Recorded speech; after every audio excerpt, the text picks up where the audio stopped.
this is basically my AR15 before it gets painted. And you really can't tell because of the lighting, but it's going to need some touch-up work, and because I bought it used. Well, it's been tampered with aftermarket before I bought it, so that's, yeah. Well, we'll see what we come up with. We're going to try to do a Red Tiger paint job on it, Red Tiger camo. Should be pretty fun and exciting when it's all said and done. Alrighty. Alright, we're going to use flat paints and some gloss. You're supposed to use flat paints, but this is not a combat weapon we're going to be using. I do have one that's for metallic purposes. It's chrome red for fun. That's what we're going to put on the clips, on the magazines.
My redneck ass doesn't own a flathead screwdriver, so I couldn't take out the pistol grip, but this is what it should look like.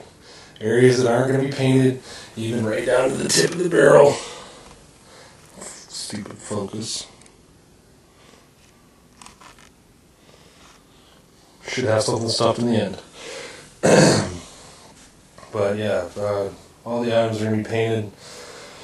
I'm not going to be doing the stock, but the barrel and everything else, but only these areas right here and right there, and these guardrails will be getting the Red Tiger on them.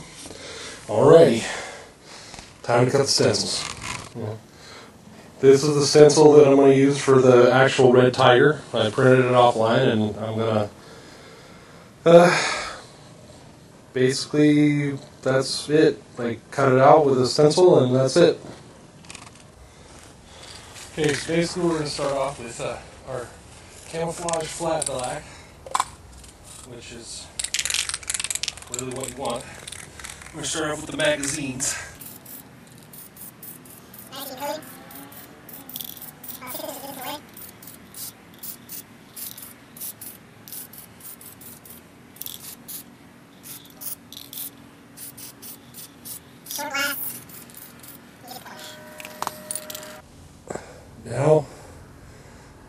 Now we've got the first coat on there. You want to let it set for about 15 good minutes.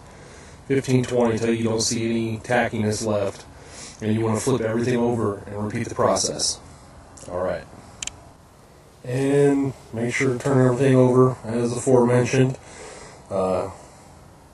Basically that's it. Just allow time for drying as usual. And you should have a pretty decent paint job as far as standard black goes.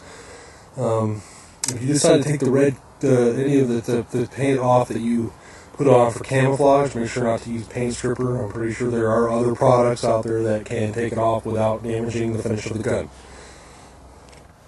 It don't look like it too much because it's still kind of in the stages of it, but that's, you know, your Red Tiger camo across the gun. So, it looks like it's all turning out pretty nicely. Alright. And basically, that's what it should look like when it's all said and done. Alrighty then.